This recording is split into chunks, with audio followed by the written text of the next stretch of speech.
ಬೆಳಗಾವಿಯಲ್ಲಿ ಡ್ಯಾಮೇಜ್ ಕಂಟ್ರೋಲ್ಗೆ ಡಿಕೆಶಿ ಯತ್ನ.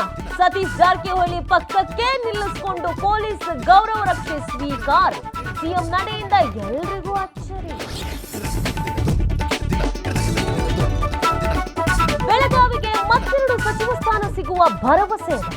ಬೆಳಗಾವಿ ಜಿಲ್ಲೆ ವಿಭಜನೆ ಈಗ ಅಪ್ರಸ್ತುತ ಎಂದ ಹೆಬ್ಬಾಳ್ಕರ್. ಗೃಹಲಕ್ಷ್ಮಿ ಬಗ್ಗೆ ವಿಪಕ್ಷಗಳ ಆರೋಪದಲ್ಲಿ ಸತ್ಯವಿಲ್ಲ ಎಂದ ಮಾಜಿ ಸಚಿವೆ.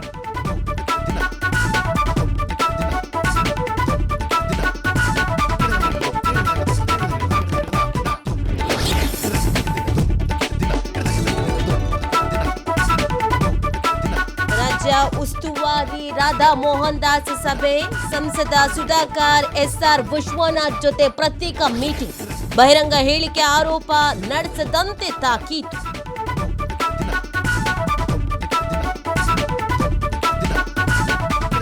ಕೊಡಗು ಜಿಲ್ಲೆಯಾದ್ಯಂತ ಮುಂದುವರೆದ ಭಾರೀ ಮಳೆ. ಕಾವೇರಿ ನದಿಯ ನೀರಿನ ಮಟ್ಟದಲ್ಲಿ ಗಣನೀಯ ಏರಿಕೆ. ಮಡಿಕೇರಿಯ ಬಲಮುರಿ ಗ್ರಾಮದ ಕಿರು ಸೇತುವೆ ಜಲಾವೃತ.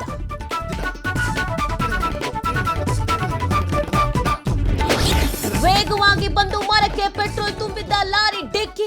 ಗುದ್ದಿದ ರಭಸಕ್ಕೆ ಬೆಂಕಿ ತಗಲಿ ಹೊತ್ತಿ ಉರಿದ ಲಾರಿ. ದೊಡ್ಡಬಳ್ಳಾಪುರದ ಮಲ್ಲೋಹಳ್ಳಿ ಬಳಿ ಘಟನೆ.